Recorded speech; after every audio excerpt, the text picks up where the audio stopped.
Can the Public Utilities Commission be abolished?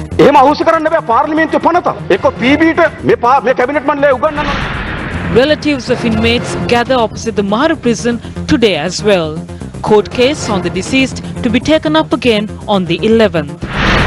A group of interns at the Sri Lanka Ports Authority given appointment letters.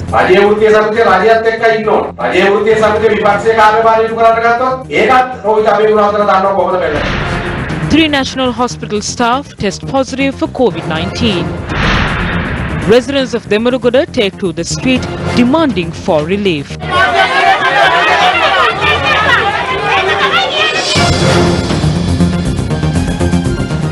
Hello there, very good evening and welcome to Primetime News on TV1. For the Newsfirst team, I'm Martin Satyanesan. We've also been joined by our sign language interpreter Taruka Gabriel via Zoom. First up, your lead story. Can the Public Utilities Commission be abolished? Leader of the Jatika Jana Balawegaya Anurukumaru Dissanayake expressed his views in Parliament today. Moves are afoot to construct a 300 megawatt LNG power plant in the country. According to page 28 of the budget speech delivered in Parliament, the Prime Minister has proposed to amend the Public Utilities Commission Act and Ceylon Electricity Board Act. While the budget debate is still underway, President Secretary P.B. Jayasundara has instructed to close down the Public Utilities Commission that was established through an act passed in Parliament. It was this institution that prevented the public from being burdened by high electricity bills due to various irregularities in the sector. The PUCSL conducts inquiries into emergency power purchases. The government is planning to sign the purchasing agreement for the LNG power plant. It is the Public Utilities Commission that recommends the rate at which a unit of power should be purchased. The Prime Minister had tabled a note before the Cabinet stating that the Public Utilities Commission must grant regulatory clearance for the project. However, days after the proposal was passed by the Cabinet, steps are being taken to close down the PUCSL. This cannot be done as it was established by the Parliament. The Cabinet must inform the President or his Secretary about this matter. It is either that they are unaware of the procedure or that they have done something knowingly unlawful. Who benefited by the reduction of the special commodity levy on sugar? The Finance Minister had issued a gazette on the 13th of October under the Special Commodity Levy Act number 48 of 2007. This gazette reduced the levy on a kilo of imported sugar from 50 rupees to 25 cents. The reduction was worth 49.75 rupees. When the levy was reduced, there were 9,000 metric tons of sugar in the bond warehouse. It was a friend of the Satosa chairman who imported this stock. Therefore, Satosa purchased the stock at 92 rupees a kilo. 26,000 metric tons of sugar had also been imported afterwards. A levy worth just 25 cents was imposed on a kilo of sugar for this stock as well. However, is sugar being sold at a reduced rate of 85 rupees in the market? The revenue that must be received by the government went to the pockets of the Shangri-La Hotel chairman, Sajad Mausev. Sajad Mausin, Shangri-La Hotel Sabhapatiware. Pauge kale Viat Mage, Restreamata Shangri-La Hotel Dunne Kirgilan. Inquire into the cost at which the hotel was offered for the meetings of the Viat movement. Find out whether it had been offered under normal rates or below that. Uncover the ties maintained by this businessman. The Prime Minister, in his capacity as Finance Minister, had asked Finance Secretary Artigala to restore the levy to the previous rate. However, Artigala had said that he cannot do it without the permission of the President. This shows that businessmen are benefiting by the funds that should be received by the government. After these incidents, I saw a helpless Bandulu Gunawardana saying that a kilo of sugar is sufficient for a month. The old group of notorious racketeers surrounding P.B. Jayasundara are now hanging around the Presidential Secretariat. The government is taking measures to provide them with concessions. That is why they are trying to shut down the Public Utilities Commission. This is also why they reduced the levy on sugar from 50 rupees to 25 cents. Therefore, concessions have been passed on to the group of notorious racketeers and not the public. Parliamentarian Anurakumara Disanayaka also commented on substandard salmon tins that were purchased by state-owned retailer Satosa. The Trade Ministry is responsible for providing goods and services of quality to the people. I would have preferred if Trade Minister Bandula Gunawardena is in the chamber. The chairman of Satosa that falls under the Trade Ministry had purchased a stock of canned fish. The Sri Lanka Standards Institute investigated the stock as it contained 2.5% of arsenic. I am aware that Minister Bandula Gunawardena did not object to that.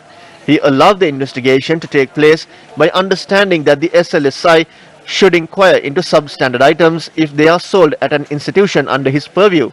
But what was the ultimate result? The Sri Lanka Standards Institute was transferred from the purview of the Trade Ministry to the Technology Ministry. This is because the Satosa chairman has close ties to certain top political figures. That is the truth. The Foundation for People's Rights Protection convened a media briefing today to express its views on the issues that have arisen regarding the prices and quality of essential commodities. The prices of all essential food have skyrocketed without control. At the same time, there is a serious problem regarding the quality of these goods. I will show you the current status of dal, which is around 200 rupees. It's all artificial dye. I take full responsibility to what I say here. If what I'm saying is wrong, the CID can come tomorrow to my house and check whether I am producing this dal with dye.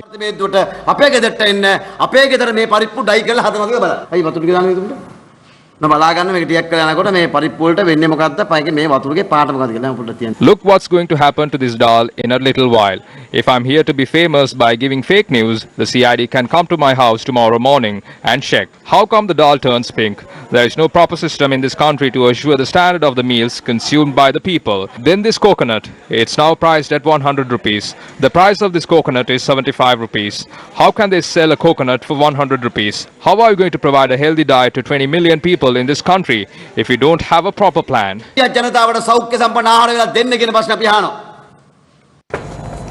Families of inmates gathered outside the Mahara prison for the fifth day today, seeking details on Monday's unrest that killed 11 and injured more than 100.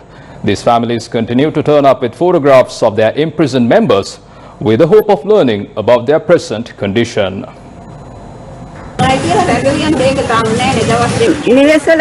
Telephone number ගත්තා රැඳවියන්ට නිවෙස් වලට ඥාතීන්ට කතා කරන්න ඉඩ දෙනවා කිව්වා. දැන් දවස් දෙකමාරක් තිස්සේ ටෙලිෆෝන් කෝල් එකක් ආවේ නැහැ. මට දරුවෝ බලා ගන්න ඕනේ ඉන්නවද නැද්ද කියලා මාත්‍යා.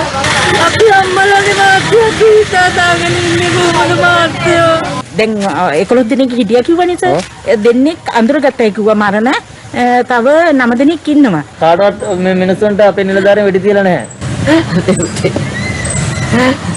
ඒ පුතේ දැටි කාගේ පුතේ කොත් කරන්න දැන නැහැ ඒගොල්ලන්ට මොකොත් වෙලා නැහැ අම්මා ගිහලා ඉන්න ගෙදරට වෙලා අනේ වගේ පුතේ මං ගෙදරට ලයිට් එක කොහොමද අම්මෙක් නේද පුතේ මම. Meanwhile, the wife of an inmate filed a complaint with the Human Rights Commission today, stating that she had not seen her husband since the unrest flared at the Mahara prison. එදා වෙච්ච දවස් ඉඳලා අපි මහර බන්ධනාගාරේ තමයි ඉන්නේ හිටියේ. ඉතින් විස්තරයක් කියන්නේ මහත්තයාට මොනවද උනේ කියලා. මොන හරි කරලා මාගේ මහත්තයව හොයලා දෙන්න කියලා තමයි මට කියන්න තියෙන්නේ. අපිට දැනගන්න ලැබුණා රදවියෝ විශාල පිරිසක් මේ වෙනතෙක් අතුරුදහන්. We have learned that many inmates have gone missing after the incident. The prison officials have failed to inform the relatives of these prisoners about their situation. As a result, their fundamental rights have been violated. Therefore, we filed a complaint with the Human Rights Commission with their spouses today. We have received information stating that the prisoners have been trapped in an underground cell. The prisoners have been brutally beaten and placed in this dungeon. සෙල් වල ඒ කියන්නේ පොළොව යට සෙල් වල ඒක වදකාගාරයක් ඒකේ හිර කරගෙන ඉන්නවා කියලා. ඔවුන්ට අතපය කඩලා ඔවුන්ව මාර බන්ධනාගාරයෙන් දැන් ගෙනල්ලා ඒකේ දාලා තියනවා කියලා. Meanwhile, the police have said it will obtain a report from medical experts on the types of drugs that were stored at the Mahara prison. The objective would be to determine the veracity of claims that the unrest had broken out as the prisoners acted violently after consuming tablets. Mahara බන්ධනාගාරයේ සිද්ධිය සම්බන්ධයෙන් අපරාධ පරීක්ෂණ දෙපාර්තමේන්තුව තවදුරටත් A special police team attached to the Criminal Investigations Department is investigating the incident that unfolded at the Mahara prison. They have recorded 56 statements as part of their probe. We will identify the individuals who were directly involved or abetted the unrest. It is being reported that 21,000 tablets that are not provided for ordinary ailments were stored at the prison. The Criminal Investigation Department is inquiring into 6 types of drugs. These medicines will be produced before specialists to obtain their expert opinion and also to conduct an analysis. විශ්ලේෂකයන් වෙත ඉදිරිපත් කිරීමෙන් විශේෂඥ මතයක් ලබා ගැනීමට බලාපොරොත්තු වෙනවා. However, the Sri Lanka College of Psychiatrists has said that drugs used for the treatment of mental ailments do not induce violent behavior. ඒ වගේ බෙහෙත් වර්ග තියෙන්නේ කලබල වෙන රෝගීන් කලබල වෙන මානසික රෝගීන් සංසුන් කරන. The tablets used in the treatment of mental disorders are given to control the behavior of a person. There is no medicine called reverse. We are not aware of that medicine. The individual who brought up this medicine must ask to elaborate on it. If anyone is claiming that drugs used for mental ailments are the reason for incidents of this magnitude, I feel that it portrays their lack of knowledge on matters relating to these disorders. සෞඛ්‍ය පිළිබඳ දැනුම සාර්ථක භාවය අඩු බවක් තමයි මට පේන්නේ. මේ ඖෂධ මගින් මානසික රෝගීන් කලහකාරීත්වයට පත් වෙනවා කියලා කියනවා නම් මේගොල්ලෝ ඊළඟට විහිළුවකට. If a person is claiming that drugs used to treat mental disorders invoke violent behavior, they are ridiculing medical science, the health sector, and the people with these illnesses. The consumption of these drugs control the behavior of a person and increase drowsiness. That is the purpose of these medicines. Minister Vijay Kanth should be given patent rights for introducing a medical drug that can invoke violence in a person. I think this is the first time in the world in which a drug of this nature has been discovered. මේ සොයා ගැනීම සම්බන්ධ ඒ පර්යේෂණය සම්බන්ධ මම හිතන්නේ ලෝකේ පළවෙනි වතාවට හොයාගත්ත දෙයක්. Monday's unrest that broke out at the Mahara prison killed 11 prisoners and injured 108, including 2 officers.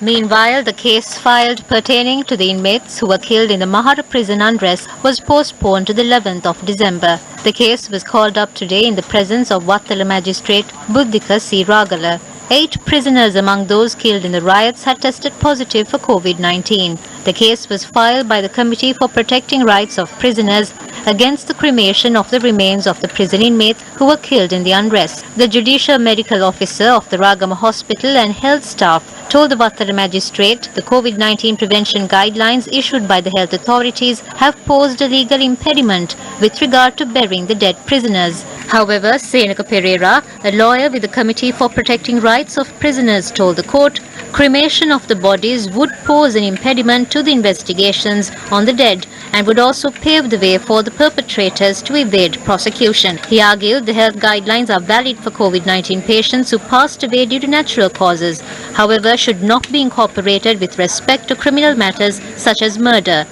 The case has been postponed to the 11th of December. The Ragama Police OIC was ordered by the court to ensure a representative from the Attorney General's Department is present when the case is called up on the 11th of December. When the motion was filed earlier, the court requested for the health authorities and Attorney General to announce their position on the matter. However, the Attorney General did not attend today's proceedings to present his stance. The cremation of the remains of the prison inmates will be an impediment in ensuring justice is served to everyone. We are against any move that would pave the way for the murderers to escape. The relatives of those who were killed in the unrest must know the truth. This is a crime. Crimes that took place in prison in the past are yet to be brought to justice. They are trying to cremate the remains of the victims. They should carry out post-mortem investigations rather than cremating the remains. Those responsible for the murders must be punished. All crimes cannot be swept under the carpet under the guise of COVID-19. Several factions expressed their views today about the unrest at the Mahara prison.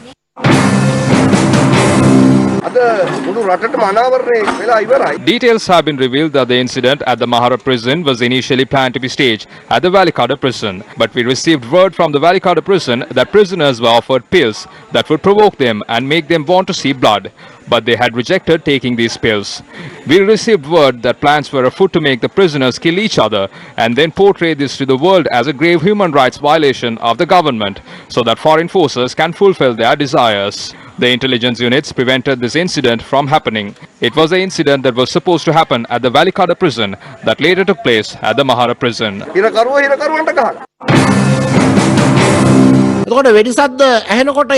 When gunshots were fired, who was it that shouted, "They are killing us"? Weren't the inmates who laid on the ground killed by gunshot wounds? Hasn't the post-mortem been conducted into the deaths? There has not been an inquiry yet. State Minister Lohan Ratwatta is saying that the inmates fought amongst each other and killed each other. Is Lohan Ratwatta a judicial medical officer? Where is the report of the JMO? Now they are trying to cremate these bodies, saying that they have been infected with COVID-19. When they burn these bodies, the post-mortem examination cannot be conducted. This is the question that the government is trying to create. When the government burns their bodies like this, no one knows if they were killed by stab wounds or gunshot wounds. There is no post-mortem examination. The government, in the guise of curbing the spread of COVID-19 virus, is suppressing the people, their lives, their economic issues. Instead of suppressing the spread of the virus, the government is more focused on suppressing the people using COVID-19 virus as an excuse. COVID මගින් අනිත් සියල්ල මර්ධනය කරන්න හදන උත්සාහයක් තමයි මේ අවස්ථාවේදී තියෙන්නේ. State Minister of Prisons Management and Prisoners Rehabilitation Lohan Ratwatta has instructed officials to transfer all prison inmates who have tested positive for COVID-19 to the Mahara prison. A notice issued by the State Ministry has also instructed the provision of necessary medical facilities to the prison inmates. During a special meeting convened today, the State Minister of Prisons Management had instructed the authorities to increase the number of PCR tests carried out on a daily basis at prisons with the support of the Sri Lanka Army.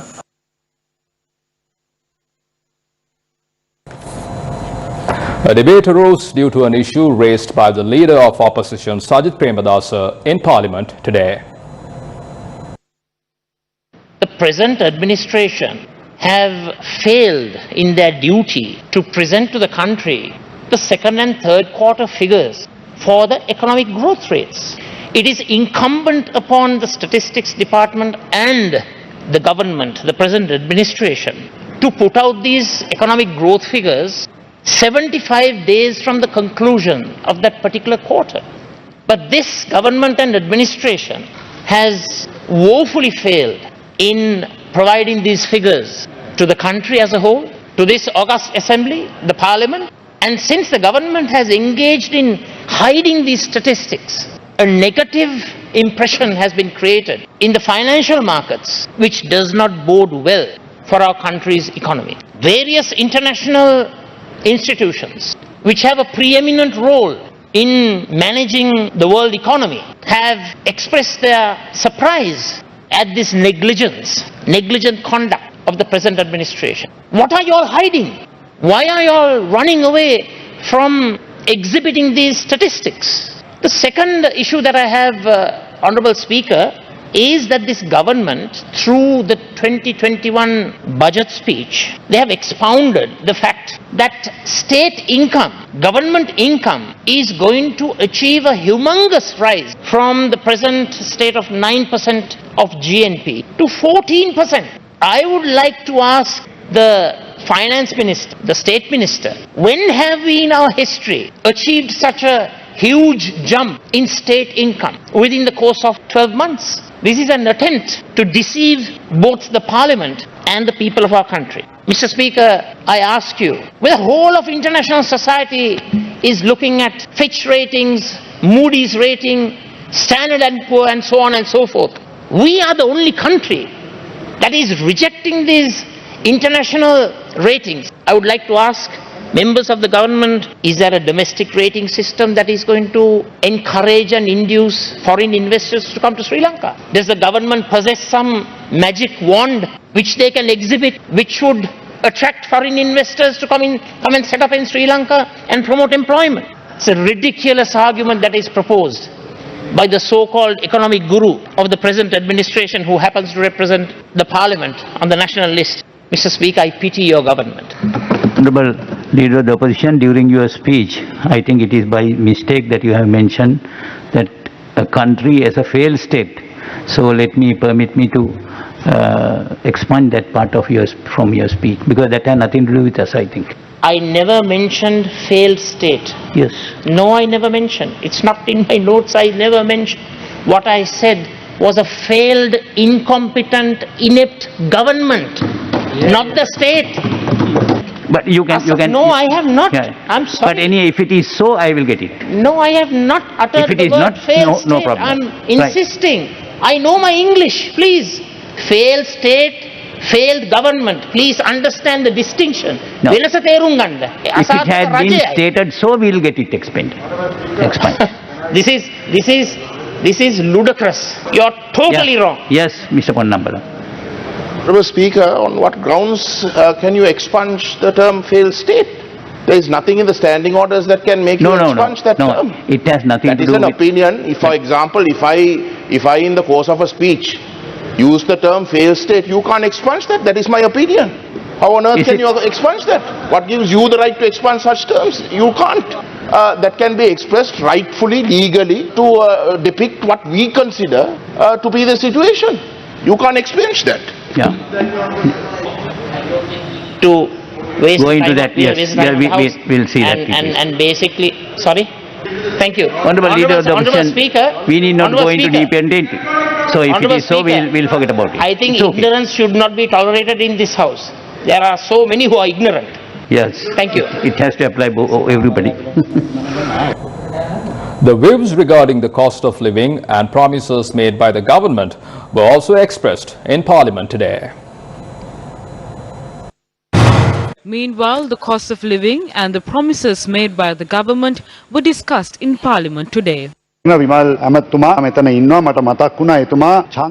the election campaign, I recall Minister Vimal Veeraratna pledging that commodities such as rice, dal, sprats, dried fish, onions, dried chili and sugar will be offered at a concessionary rates. A 15% waiver would be offered for water bills. A 25% waiver would be offered for electricity consumption amounting to less than 300 units. And that appliances such as televisions, cooking stoves and rice cookers will be sold at a 25% concessionary rate.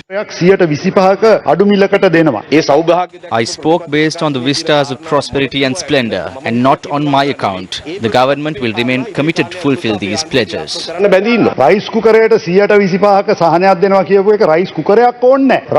is no rice in the market, let alone selling rice cookers at a 25% concessionary rate. Provide the concession for rice. When our government handed over the reins, dal was sold at 110 rupees a kilo. Under the current administration, a kilo of dal is sold at 220 rupees. Sugar that was sold at 100 rupees under our government has risen to 125 rupees. Sprats that were sold at 450 rupees now cost 650 rupees. Canned fish is being sold at 270 rupees. A national address was delivered declaring that it will be sold at 100 rupees. This is the problem. Namal Rajapaksa spoke about unemployment, but it is their government that has been in power for 2 decades in the last 25 years. If there is a problem of unemployment, it is the current government that must have a solution for it. They were the ones who created the problem. Instead of passing the buck on to us, you must understand that the leaders of your government offered temporary jobs to about 2,000 individuals who ultimately lost them. This government will fulfill its duties and reduce the rate of unemployment. What does page 13 of the Vistas of Prosperity and Splendor Manifesto state? It says that the government will not tolerate money laundering, but in the budget speech, it was said that black money can be invested in the country under concessionary tax rates. You are speaking blatant lies. Do not mislead the House. When did the previous government ink an agreement for a $14,000 US? Under our administration, the French company named Total and the Norwegian company Equinor agreed to conduct oil exploration in Mana. Both these companies left the country this year. September මාසේ company දෙකම අයින් වෙලා ගියා. අර හම්බන්තොට මුල්ගල් දීපු refined එකට මොකද උනේ? ඇමතුමා වාඩි වෙලා ඉන්න ඒකට උත්තරේ මං තා පොඩ්ඩකින් මගේ කතා. Remain seated. I will respond to that question. The Industries Minister is afraid of foreigners. How will foreign entities invest in our country if that's the case? The government said it would withdraw from public-private partnership agreement signed between Sri Lanka Ports Authority and a Chinese company regarding the Hambantota port immediately after coming into power. You are referring to the Hambantota port agreement. We will rectify the damages that your government caused to this country. The government has failed to do it despite being in power for a year. Before coming into power, members of the present government opposed the Southern Economic Zone that we were trying to create. We entered into an agreement that saw $14 billion being invested for an oil refinery and its related industries. Members of the government, including the Viatmaga movement, are commencing various projects in the zone that they once opposed. අපතුමනේ පට්ට පල් බොරු කියන්නේ මේ සභාව නොගමයන් ඉඳ තියන්න එපා. මේ තනිකර බොරු කියන්නේ ඩොලර් බිලියන 14ක කොයිද අනේ ඔයාලා කිවිසුමක් අස්සම් කරලා තියෙන්නේ. අකර ආණ්ඩුව ඒ දවස්වල මේකට විරුද්ධ වුණා. දැන් අපි ආරම්භ කරපු ඒ වෙළඳ කලාපය තුල Members of the current government opposed the project at that time.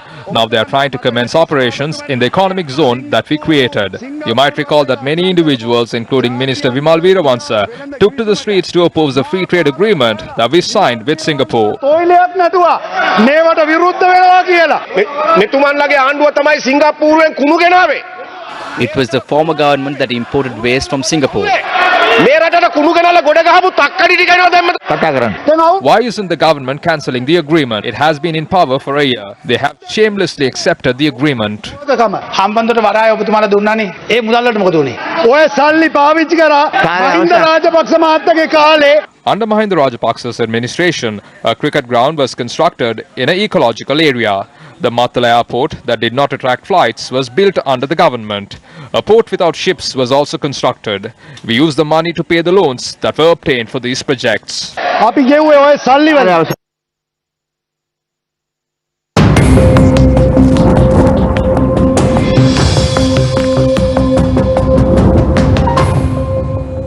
$44,848 individuals have been affected by the Cyclone Buravi. According to the Disaster Management Center, Jaffna has been recorded as the most affected district.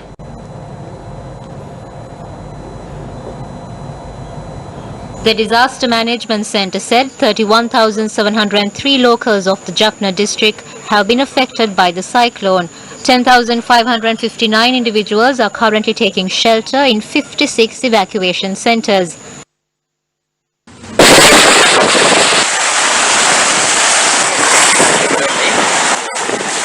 Six people have sustained injuries while the body of the missing fisherman was discovered on the coast of Karainagar in Uri this morning. Police said the deceased has been identified as a 38-year-old resident of Padukkote. The deceased had gone missing on the 1st of this month.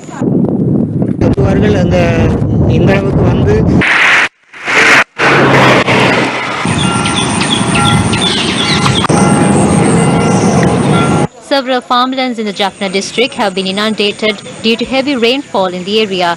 According to the Met Department, the cyclonic storm has weakened into a deep depression. It added that the heavy rainfall may continue in the northern, north central and northwestern provinces.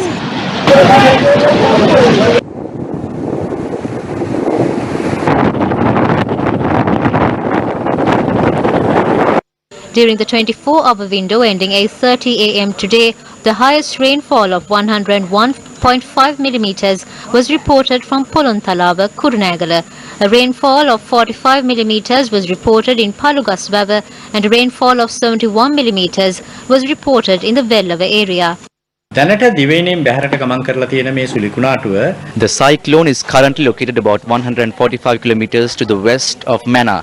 It appears to be moving towards the coast of Tuticorin in India during the next 6 hours. Sri Lanka is currently experiencing the indirect impact of the cyclone. Heavy rainfall continues in the northern, northwestern and north central provinces. We urge fishermen to refrain from going to sea in Trincomalee.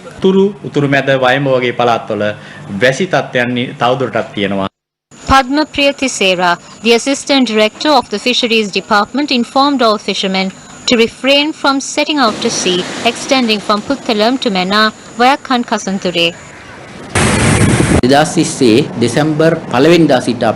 From the 1st of December 2020, we, the Fisheries Department, permitted multi-day fishing vessels to set to seas in areas other than the northern and eastern seas. but we did not approve the small vessels to set to seas from the 1st of December from any port in the island. No fisherman was harmed from this cyclone. If the weather conditions are fine, we will definitely permit everyone. Until then, we kindly request the fishermen to follow our instructions.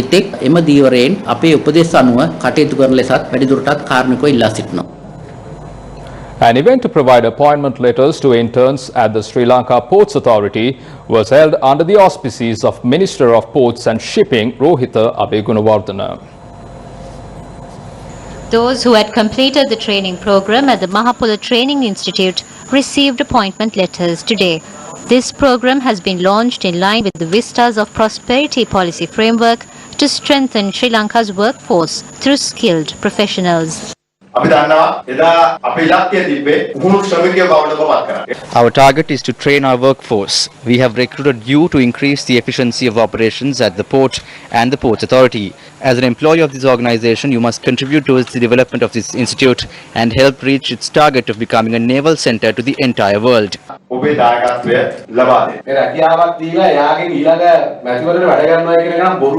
If a person is given a job aimed at using him for election campaigns, that is a futile attempt. Those who are recruited must perform the duties they are expected to do so. Trade unions of government institutions should stay with the government. If trade unions attempt to perform the duties of the opposition, I know how to respond to such matters as well.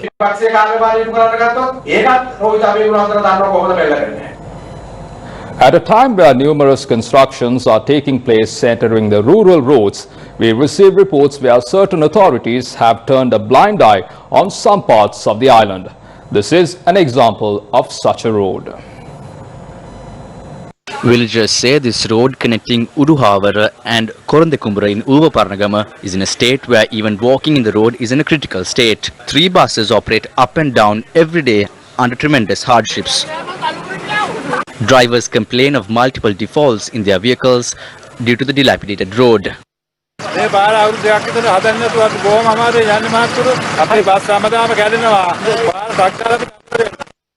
It was way back in 2018 a decision was taken to carpet the road under a program implemented by the Ministry of Highways and Road Development with the assistance of the Asian Development Bank. A staggering 116 million rupees had been allocated for the construction and the foundation stone was laid in July 2018. Although work was scheduled to be completed in July this year, village folk grieve that there is no sign of development. When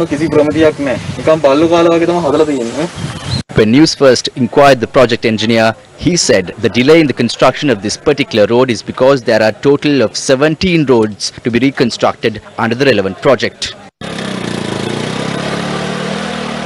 We continue to report on a number of development projects now at a standstill in the Uvaparnagam area. On top of all these issues, the villagers have been battered with unimaginable hardships for years due to a number of problems including ramshackle bridges and severe water crisis. Shouldn't those responsible pay attention to the problems of the people of Uvaparnagam immediately? Another 252 COVID-19 cases were reported this evening, bringing the total number of confirmed cases reported from the island to 26,290. Meanwhile, locals of Kalippulla Watta in Dematagoda took to the streets today, demanding for concessions.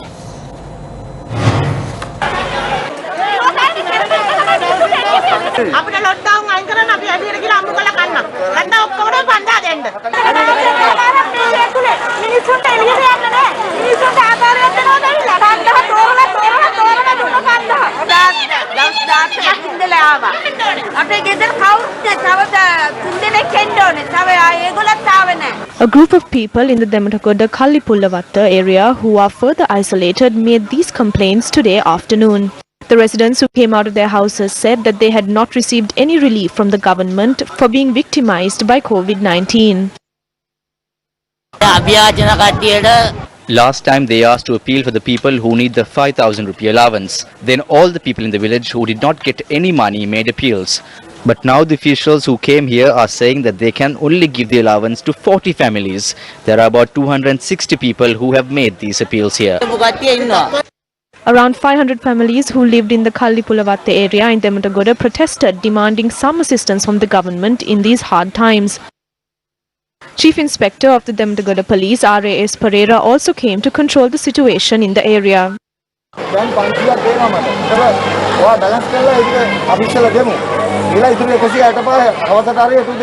කාලිපුල්ලවත්තේ 649 people of Kalipulavatta area have already been paid. Currently, the appeals have been received in this manner. There is only a name in these appeals. There is no house for some numbers mentioned in the appeals. So our committee is facing great difficulties in sorting these out. This is decided by the village committee. Also, there are more than 100 COVID-19 infected patients in this Kalipulavatta area. Our officers are providing these relief facing such difficulties.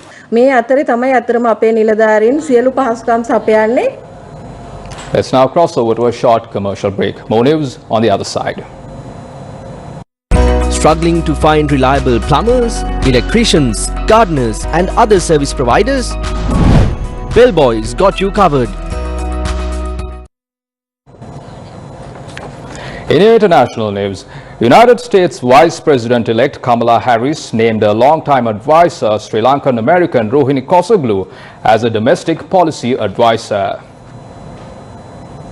Sri Lankan American, whose parents Dr. Vijay Ravindran and Shabana Ravindran hail from Jaffna, Sri Lanka, played a crucial part in the VP-elect's national political career, serving as a senior advisor to Harris since 2017. Kosoglu has been working as a senior advisor to Harris during the transition and in the Biden-Harris campaign. She previously served as Harris's chief of staff in her Senate office. As a senior advisor in the election campaign, Kosoglu managed and oversaw debate preparation, policy, communications and operations for a team with over 300 staff and a $40 million budget, according to her biography on the Harvard University Kennedy School, where she is a resident fellow at the Institute of Politics. She was the first South Asian American woman to serve as Chief of Staff in the US Senate. Before joining Harris's campaign, Kosoglu held senior leadership positions with Senators Michael Bennet of Colorado and Debbie Stabenow of Michigan. Originally from New Jersey, Kosoglu is a graduate of the University of Michigan and George Washington University and is a mother to 3 young children.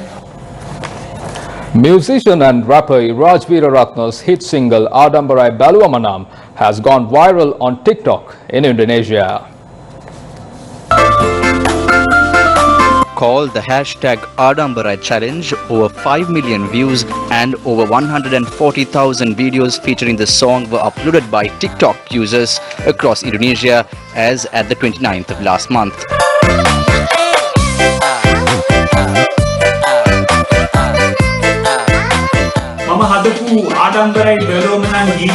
The Adambarai Baluamanam song that I produced several years ago with composer and Vasantha Dukkan Narala and singers Sureni and Kilabi has become popular in Indonesia. This song was released several years ago by M Entertainment. It has become popular now through the TikTok application after an Indonesian disc jockey had remixed this song, ultimately leading to a dance challenge. More than 150,000 videos have been uploaded as part of this challenge by children and adults. I feel this is a good start for the local music industry. I believe this is the first time in which a Sinhalese song has become popular overseas.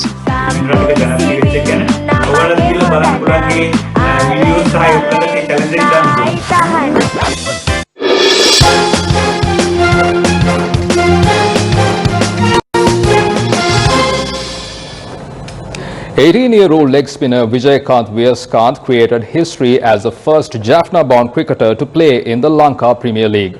A short while ago, Jaffna Stallions were 101 runs for the loss of 7 wickets in 16 overs against Colombo Kings. The right-arm leg spinner was added to the Jaffna Stallions playing 11 in the ongoing match against Colombo Kings.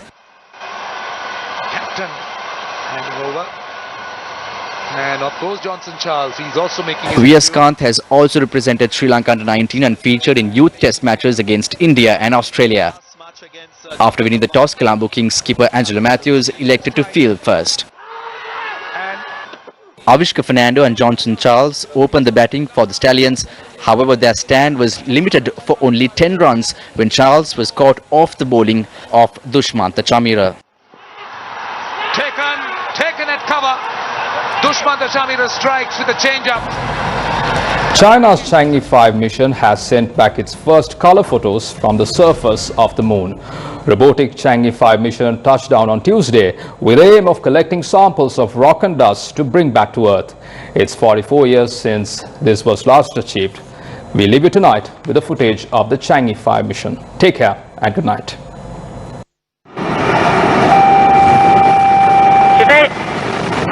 起飞时间动4时3度分2幺秒，发动6毫秒。